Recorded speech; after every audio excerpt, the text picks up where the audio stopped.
Welcome to my YouTube channel. आज मैं आपको क्लास 4th के लिए हमारा भारत बुक से चैप्टर नंबर 3 के सभी क्वेश्चन आंसर लिखने बताऊंगी कि एग्ज़ाम में कैसे लिखोगे। उसके बाद अक्सर एग्ज़ाम में पूछे जाने वाले most important repeated question answer भी बताऊंगी कि बार बार ये क्वेश्चन बच्चों एग्ज़ाम में रिपीट होते हैं।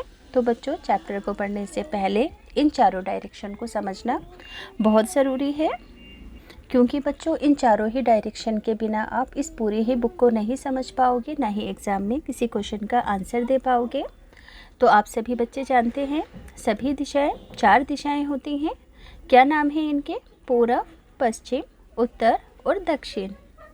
तो अब देखो याद कैसे करेंगे इन्हें। हम सभी बच्चे हमेशा एक बात ध्यान रखेंगे कि सूरज जो उगता है वो पूरब दिशा से उगता है, यानी कि जिस जगह पर आप रहते हो, जिस जगह से सूरज उग रहा है, उस जगह पर सुबह के वक्त अगर आप खड़े होगे और जिस डायरेक्शन से सूरज उगेगा उधर की तरफ आप अपना फेस करके खड़े हो जाएंगे सूरज की तरफ, तो वो दिशा पूरब की कहलाएगी। अगर आपका मुंह सूरज की तरफ होगा तो आपका सीधा हाथ दक्षिण की डायरेक्शन में होगा और उल्टा हाथ उत्तर की डायरेक्शन में होगा, और जिधर की साइड आपकी कमर होगी वो डायरेक्शन पश्चिम की होगी।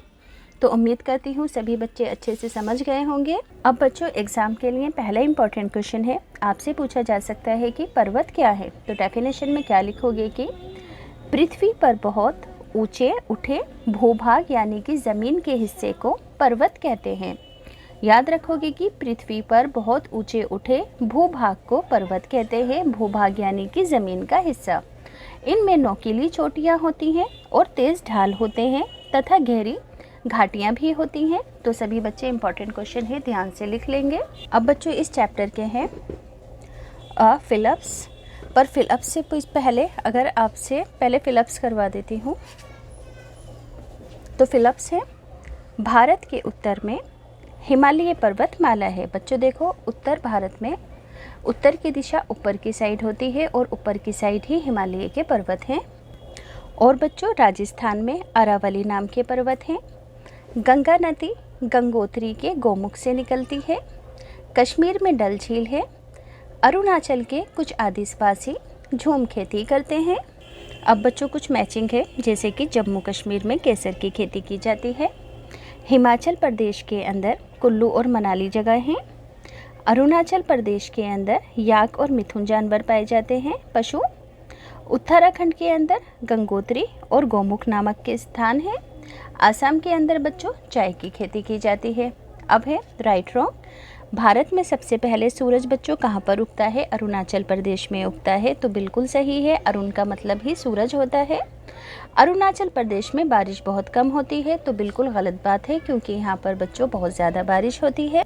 अब है कि पश्चिमी घाट के पर्वत पूर्वी घाट के पर्वतों से ऊंचे होते हैं। तो बिल्कुल सही बात है, पश्चिम के पर्वत ऊंचे हैं और पूर्व के जो पर्वत हैं वो नीचे हैं। हिमाचल के लोग कढ़ाई वाली टोपियाँ पहनते हैं, बिल्कुल सही। फीरन उत्तराखंड के लोग पहनते हैं, तो बिल्कुल गलत बात है, क्योंकि अरुणाचल प्रदेश में पहना जाता है फीरन। पहला सवाल है कि अरुणाचल प्रदेश के लोग बांस के खंभों पर ही घर क्यों बनाते हैं? क्योंकि बच्चों देखो अरुणाचल प्रदेश के लोग बांस के खंभों पर घर इसलिए बनाते हैं क्योंकि यहाँ पर बारिश बहुत होती है।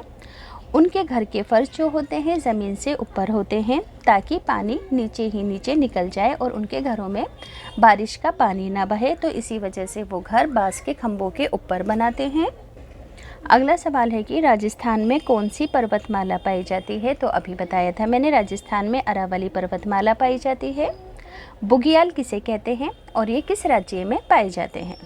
तो आंसर लिखोगे कि गर्मियों में बर्फ़ पिघलने पर हरी घास और कई प्रकार के मौसमी फूल उगते हैं, इन्हें बुग्याल कहते हैं। और ये बुग्याल उत्तराखंड के अंदर पाए जाते हैं। याद रखोगे कि ऐसी ठंडी जगहें जहाँ पर साल भर बर्फ़ जमी रहती है, मगर गर्मी के टाइम पर जब बर्फ़ पिघलती है और वहाँ पर घास फूस और फूल वगैरह उग जाते हैं, तो ऐसी जगहों को बुग्याल कहते हैं। तो पहाड़ी भागों में कैसे खेत होते हैं? तो याद आंसर में लिखोगे कि पहाड़ी भागों पर सीढ़ीदार खेत होते हैं। इस तरह के खेत बनाने से मिट्टी नीचे नहीं जाती है। अगला सवाल है अरुणाचल प्रदेश के लोग बांस से बनी वस्तु का अधिक प्रयोग क्यों करते हैं? तो आंसर होगा कि अरुणाचल प्रदेश के बांस से बनी वस्तु का अधिक प्रयोग इसलिए करते हैं क्योंकि वहाँ बाज़ बहुत अधिक होता है। तो बच्चों पूरे ही चैप्टर के क्वेश्चन आंसर बता दिए, अब इम्पोर्टेंट वाले बता देती हूँ। देखो बच्चों, पहला मोस्ट इम्पॉर्टेंट क्वेश्चन है कि आपको 6 नदियों के या 3 नदियों के नाम दिए जाएंगे और कहेंगे कि मैप में भरो कौन कौन सी गंगा नदी, यमुना नदी, कृष्णा नदी, कावेरी नदी, गोदावरी नदी और महानदी। तो देखो बच्चों, यहाँ पर आपको पहले लिखना है नीचे की साइड से, जहाँ पर मैप के अंदर ऐसी नाक की नोक सी बनी होती है वहाँ पर होगी कावेरी। फिर उससे थोड़ी ऊपर जहाँ पर ऐसा माथा सा महसूस होता है कृष्णा। फिर माथे के ऊपर जहाँ पर मैप में आपको आग जैसा बना हुआ हिस्सा लगता है वो होगी गोदावरी। फिर बच्चों यहाँ पर ऊपर की साइड आ जाएगी महानदी। अब देखो ऊपर जहाँ पर माउंट एवरेस्ट वगैरह है, दिल्ली है हमारा, उत्तर प्रदेश है, उस जगह से गंगा नदी निकलती हुई आएगी और इधर से यमुना नदी निकलती हुई आएगी। तो बच्चों इसको बहुत अच्छे से समझ लेना क्योंकि एग्ज़ाम में ये आपसे पूछा जा सकता है। अब बच्चों अगला इम्पॉर्टेंट क्वेश्चन है कि उत्तरी मैदान किन 2 नदियों से मिलकर बने हैं। तो याद रखना कि उत्तर की जो डायरेक्शन है वो मैप के अंदर बच्चों देखो इधर ऊपर की साइड होती है। तो उत्तरी मैदान सिंधु और गंगा से मिलकर बने हैं।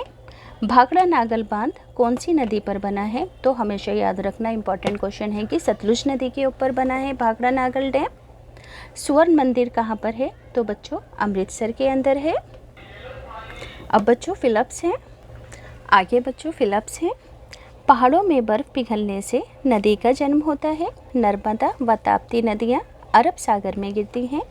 इलाहाबाद नगर गंगा नदी के किनारे बसा है। मैदानों में आते ही नदी का बहाव जो है वो धीमा हो जाता है। स्क्रीनशॉट लेकर कॉपी में ज़रूर लिख लेना।